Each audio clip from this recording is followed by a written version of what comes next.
What's up, immortals? It's your boy Red Golden GM. How's it going? It's been a while. Yu-Gi-Oh! Older chapter 186. I have to say, I was very surprised at the first part, but I'll get on to the chapter review in a few seconds. A little reminder that I have a Patreon page. Feel free to support me on this page to finance my project, to help them come a reality. The link is down below. Check it out, and I really hope to see many of you guys there to cheer me and encourage me into those projects. Now, on to the chapter. Okay, the first part. Wow, like calling this a massacre is too small of a word to describe how they got mutilated and raped by Asuna. Like, it's not even funny. Like,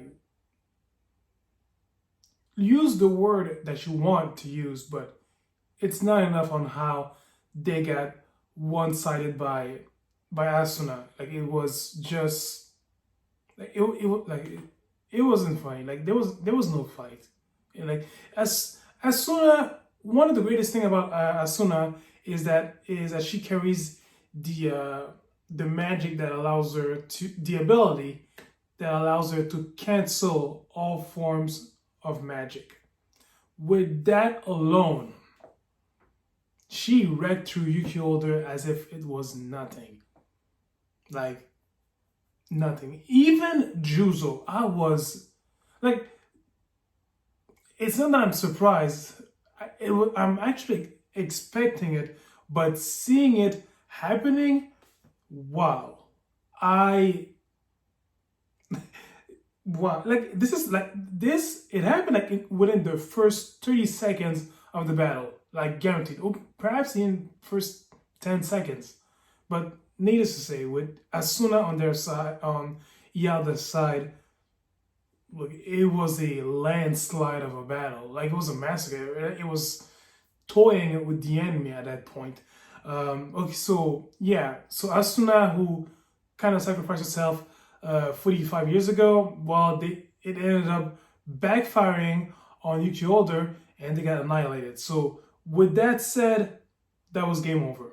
In a twist of fate, Gengoro is appearing to be back in his own world as a teenager, and yeah, he's back in his world where there's no magic, there's the coronavirus. Basically, it's our world. So that means that if I go to Japan, can I find a young kid called Gengoro and ask him to bring me to the Yuki Older world? I'd love to go, but then again, it would take me a lot of time to master some incredible magic. Maybe another time. Luckily for Gengoro, there is a status button appearing out of nowhere, and he clicks on it, and it details him of what happened, how they got KO'd very swiftly by Asuna. And with that said, with this information, he can actually counterattack Asuna's attack on Yuki Older, and even how to perhaps reverse whatever was done towards Asuna. And honestly, that would be very important for Yuki Older because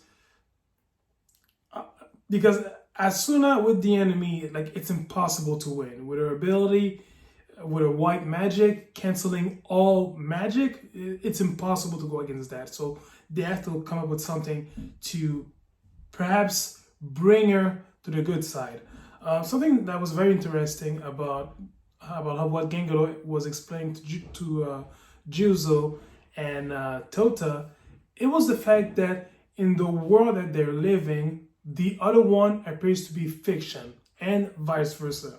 So with that said, I say that a lot with that said, seriously. But anyways, nevertheless, from where they are standing right now, they can actually rewrite some events in the fictional world of magic and demons and all that to have it at their advantage. Of course, they can't pull out some big cheats like erasing Ialda uh, or making them super incredibly invincible to a point that they can win very easily. They can't pull off big cheats like that, but perhaps they can do something about Asuna, and they're gonna have to, because Asuna is really their biggest obstacle at that point.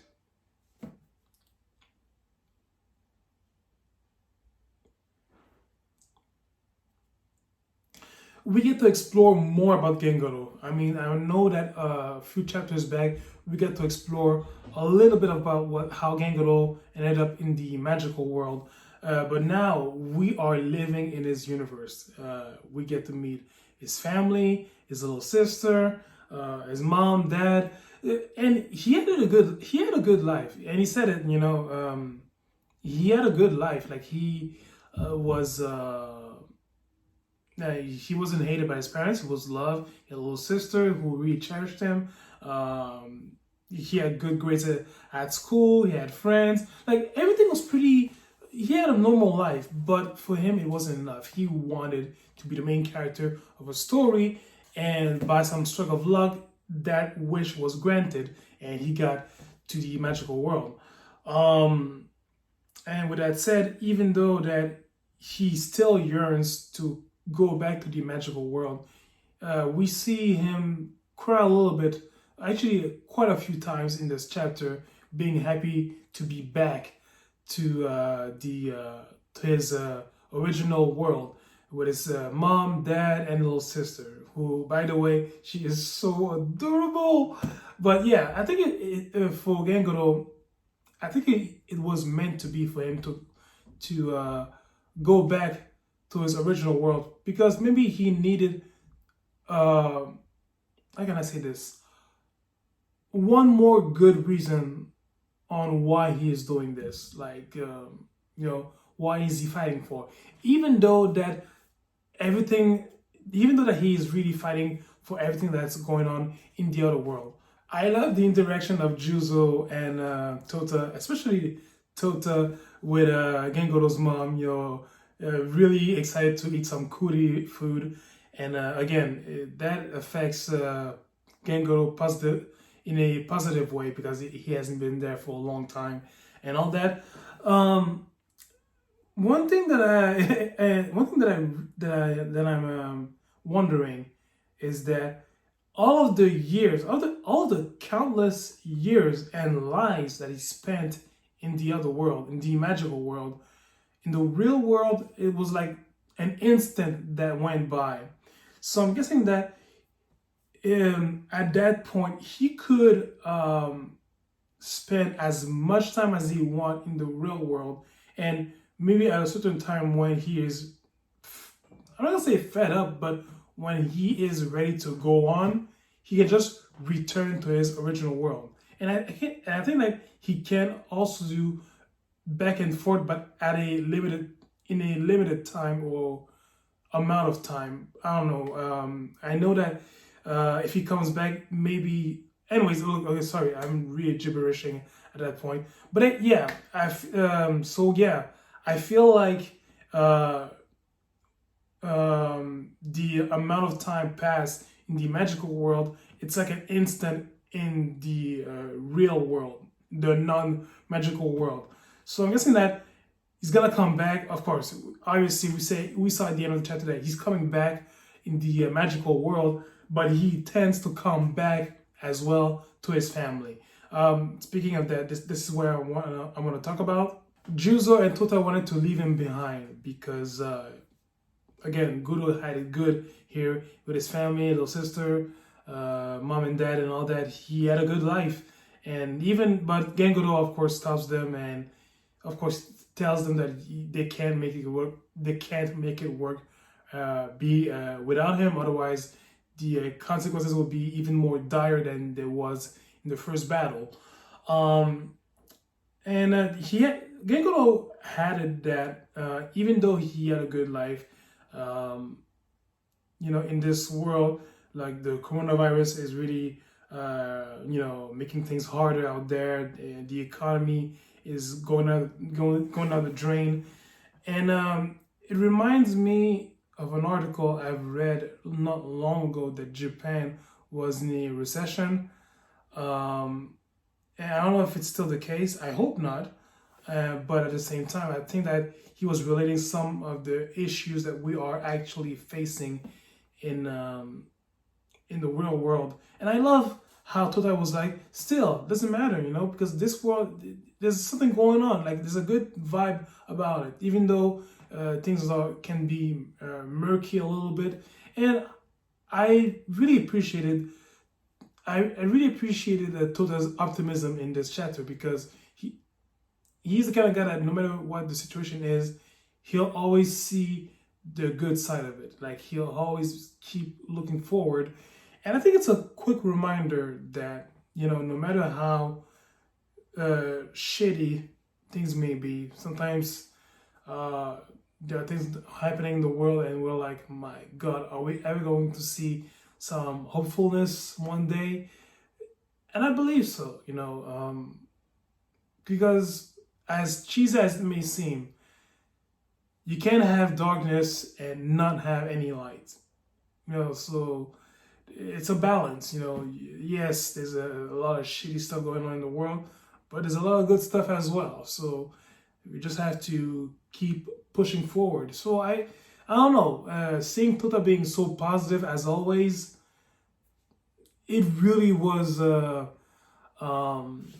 refreshing and inspiring a little bit, not inspiring, but just a good reminder that, hey, there's good out there, so let's keep believing in that. So for me, it was good to see him like that.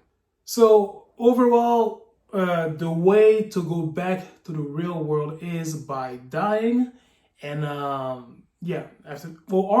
almost dying, I would say, because but I don't know, dying or almost dying, but coming close to death or just facing it. So that's the way to go back to the magical world.